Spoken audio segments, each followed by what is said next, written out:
Social media influencers. They didn't exist 20 years ago, but now they're so popular, businesses are shelling out billions to work with them.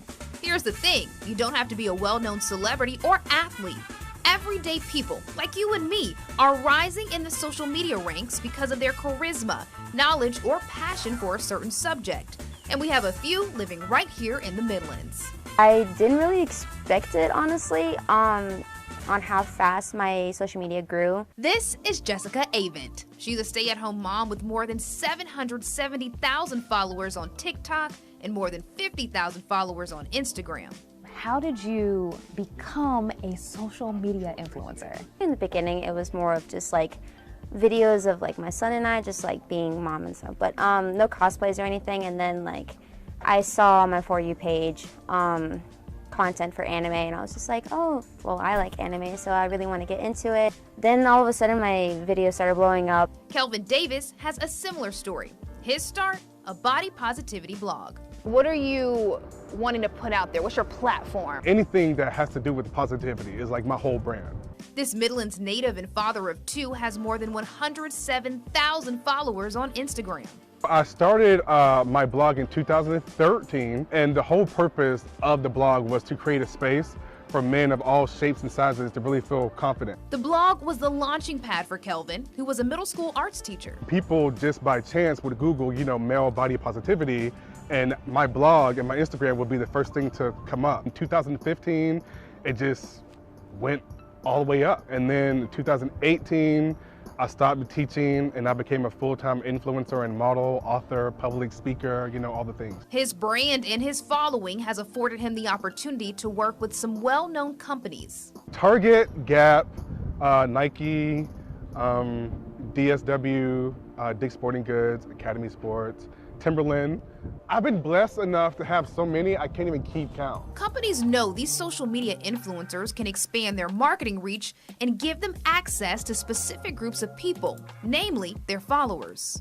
Influencer marketing is basically when brands or companies collaborate with different influencers. This is Wesley Stevens, an instructor at the University of South Carolina's School of Journalism and Mass Communications. So very often what you'll see is either brands or companies or even ad agencies themselves in the last several years have been dedicating intentionally more of their budget to working with influencers. And those budgets are in the billions. In a book that I just read, the figure it gave roughly for last year is at about $14 billion.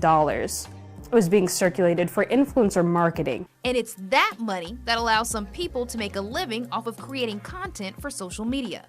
I don't know if I'm allowed to say how much I get paid per Instagram post, but I live off of it. Yeah, you know what I mean? Kelvin works with an agency who helps handle the contracts. It takes a lot of time pouring in resources. Even then, it's not guaranteed. It's difficult to get started. There's clearly a lot of challenges to getting into a position where you can viably make a living doing influencing work. But it does happen, and it happens a lot more often than it ever has. Stevens says it's also attractive because it allows people to do what they love on their terms, which speaks to the rise of the gig economy. And not everyone has the same goal, so not everybody wants to make a living doing their influencing work. Which is the case for Jessica, who created her platform to express herself and find community.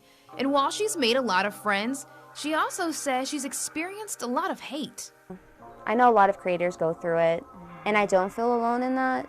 Jessica has received negative comments about being too dark to cosplay certain characters, as well as body-shaming comments. She says she's taking a break right now to focus on her son and her mental health, but wants to eventually jump back in. I really hope to at least bring some encouragement to the POC community, the people of color.